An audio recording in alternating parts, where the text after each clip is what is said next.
ആണോ? അപ്പൊ നിങ്ങൾ എന്നോട് താങ്ക്സ് അല്ല പറയേണ്ടത്. ഒരു പെണ്ണിനെ പേടിപ്പിച്ച് ഹോസ്പിറ്റലിലാക്കിയതിനാണോടാ എന്നോട് ഞങ്ങൾ താങ്ക്സ് പറയണ്ടേ? ആ പെണ്ണ് ആരാ? നിങ്ങളുടെ എനിമി ടീമല്ലേ? അതിലൊരുത്തെ ഞാൻ ഹോസ്പിറ്റലാക്കിയില്ലേ. അതുകൊണ്ട് ഇനി അവള് ഗോസ്റ്റിന്റെ കാര്യം പറഞ്ഞ ആരെയും പേടിപ്പിക്കില്ല.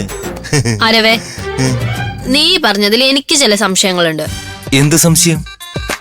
അനുവിന്റെ ഈ മാജിക്കൽ കോസ്മെറ്റിക്സ് യൂസ് ചെയ്തിട്ടാണല്ലോ നിനക്ക് ഈ പ്രേതത്തിന്റെ രൂപം ഉണ്ടായത്. അതെ. ആ പ്രേത രൂപം കണ്ടിട്ടാണ് മൃദുല ഞെട്ടി വരച്ച് വീണ് ഹോസ്പിറ്റലിലായത്, റൈറ്റ്? അതെ. ഇങ്ങനൊരു സംഗതി അനു ചെയ്തതായിട്ട് നമുക്ക് ആർക്കും അറിയില്ല. ഇത് ഇങ്ങനൊരു സംഗതിയാണോ എന്ന് ചോദിച്ചു മനസ്സിലാക്കാൻ അനുവിനെ കോണ്ടാക്ട് ചെയ്യാനും നമുക്ക് പറ്റില്ല. ആ സ്ഥിതിക്ക് ഇവൻ പറയുന്നല്ലേ നമുക്ക് വിശ്വസിക്കാൻ പറ്റും. ഇവൻ പറഞ്ഞതേ സത്യമാണെന്ന് അറിയണ്ടേ? അല്ല, അപ്പൊ ഞാൻ ഇത്ര നേരം പറഞ്ഞു നിങ്ങക്ക് വിശ്വാസമായില്ലേ? വിശ്വാസമായിട്ടില്ല. വിശ്വാസം വരണമെങ്കിലേ ഇതിന്റെ മാജിക്കൽ പവർ എന്താണെന്ന് ഞങ്ങൾക്ക് കൂടി ഒന്ന് മനസ്സിലാവണമല്ലോ.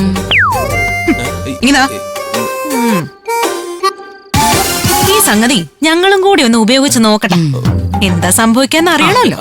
അയ്യോ വേണ്ട, നിങ്ങൾ എല്ലാവരും പ്രേതങ്ങളാവും. പ്രേതങ്ങളാവട്ടെ, എന്നാലല്ലേ നീ പറഞ്ഞത് സത്യമാണെന്ന് വിശ്വസിക്കാൻ പറ്റും.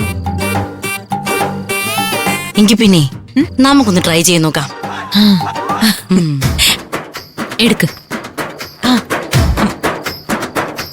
എനിക്ക് ഇത് പിടിച്ചു.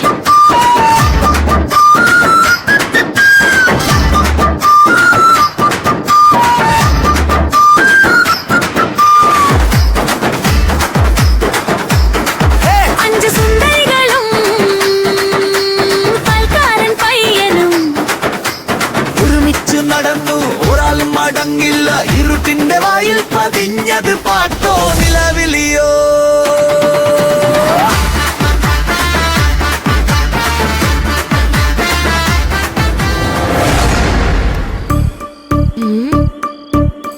ഇതെന്തു പറ്റി?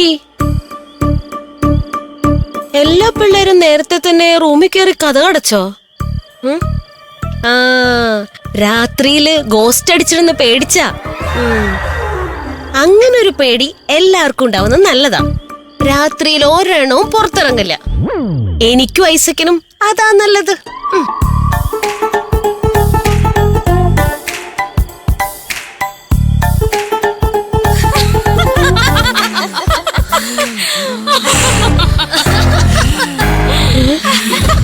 അഞ്ചു സുന്ദരികളുടെ മുറിയിലെന്താ ചിരിയും കരച്ചിലും ബഹളമൊക്കെ?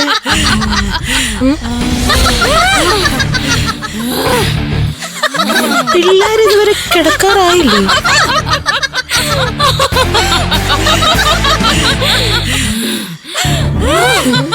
ഇതെന്ത് ശബ്ദം? ആരെയോ ഉപദ്രവിക്കുന്ന പോലെയാണല്ലോ തോന്നുന്നത്. ഇങ്ങനത്തെ ശബ്ദം പ്രേത സിനിമയിലാണല്ലോ കേട്ടിട്ടുള്ളത്. പിള്ളേരെല്ലാരും കൂടി ഇരുന്ന സിനിമ ആണോ? എന്താ കാര്യമൊന്നും അറിയണല്ലോ.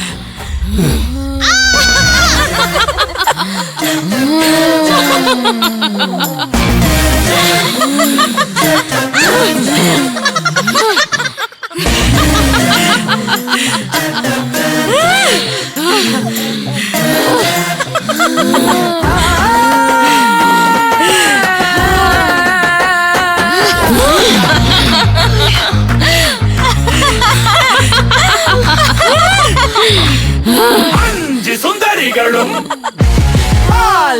പയ്യനും ആരാ മനുഷ്യൻ ആരാ മാന്ത്രിക. അഞ്ച് സുന്ദരികളും പയ്യനും ഒരുമിച്ച് നടന്നു, ഒരാളും മടങ്ങില്ല. ഇരുട്ടിന്റെ വായിൽ പതിഞ്ഞത് പാട്ടോ നിലവിളിയോ.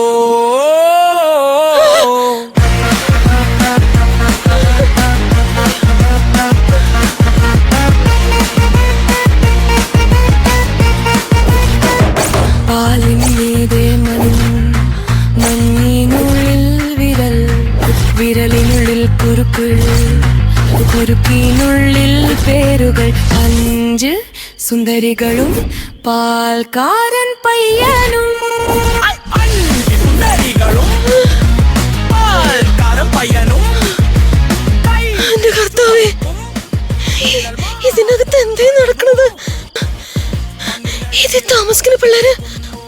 പ്രശ്നല്ലേ?